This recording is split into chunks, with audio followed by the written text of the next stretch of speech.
Assalamualaikum warahmatullahi wabarakatuh. Halo semuanya, aku Dea Manar Agustin dengan NIM B111240007 bakal menjelaskan injeksi subkutan secara umum. Sebelumnya, terima kasih pada Ibu Fenty Putri Cahyani dengan gelar SSTM TRKEP yang telah meluangkan waktunya untuk menilai tugas ini. Langsung saja, check it out!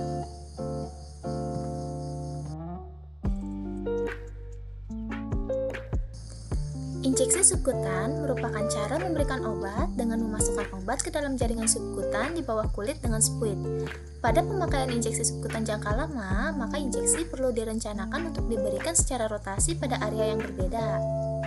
Jenis obat yang biasa diberikan secara subkutan yaitu insulin, hormon pertumbuhan, antikoagulan, vaksin seperti vaksin campak, mumps, rubella, lalu ada obat-obatan praoperasi dan anti alergi, analgesik golongan opioid atau narkotika, dan epinefrin serta heparin. Pemberian obat melalui subkutan ini pada umumnya dilakukan dalam program pemberian insulin yang digunakan untuk mengontrol kadar gula darah.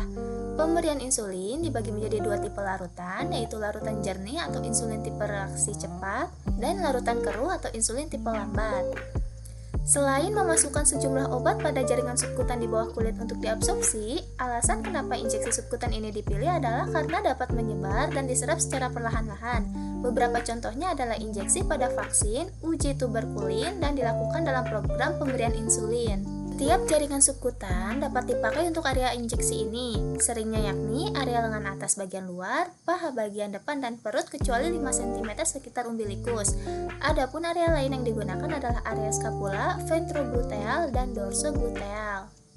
Area injeksi subkutan perlu dirotasi secara berkala untuk meminimalkan kerusakan jaringan, membantu absorpsi, dan menghindari ketidaknyamanan klien. Terutama penting untuk klien penyandang diabetes yang harus menerima injeksi berulang-ulang. Insulin diabsorpsi lebih cepat ketika diinjeksikan di abdomen dan lengan, namun lebih lambat ketika diinjeksikan ke paha dan bokong. Indikasi dari subkutan yaitu memungkinkan absorpsi terjadi secara perlahan dengan laju yang tetap, sehingga teknik ini banyak digunakan untuk pemberian obat secara kontinu dengan dosis yang rendah, tidak alergi dan lokasinya yang ideal. Sedangkan kontraindikasinya yaitu adanya tanda inflamasi seperti edema, lesi kulit, atau luka pada area yang akan diinjeksi. Meningkatnya resiko pendarahan pada area suntikan seperti koagulopati, trombositopenia, dan penggunaan obat-obat antikoagulan. Untuk ukuran jarum suntik didasarkan pada volume obat yang akan diberikan sekitar 0,5 hingga 2 ml sebagai volume maksimumnya untuk orang dewasa, dan ukuran anak-anak jauh lebih kecil. Ukuran jarum yang digunakan biasanya berukuran 26 hingga 28 gauge. Namun, ini dapat bervariasi tergantung pada iritabilitas obat dan jumlah jaringan lemak yang dimiliki klien atau pasien.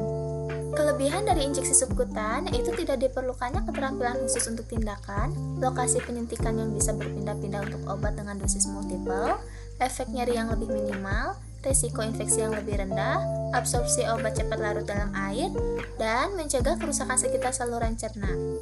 Namun, injeksi subkutan memiliki kekurangan yaitu rasa sakit dan kerusakan kulit, tidak dapat dipakai jika volume obatnya sudah terlalu besar, harus menggunakan teknik steril, lebih mahal dibandingkan oral, lebih lambat dibandingkan pemberian intramuskular, dapat menyebabkan ansietas. Kesimpulannya, injeksi subkutan merupakan metode yang penting dan efektif dalam pengobatan berbagai kondisi medis dengan potensi yang terus berkembang seiring kemajuan teknologi dan praktik klinis sehari-hari. Dengan ini, semoga materi yang aku sampaikan dapat bermanfaat bagi kita semua. Kurang lebihnya mohon maaf dan terima kasih atas antusiasnya. Wassalamualaikum warahmatullahi wabarakatuh.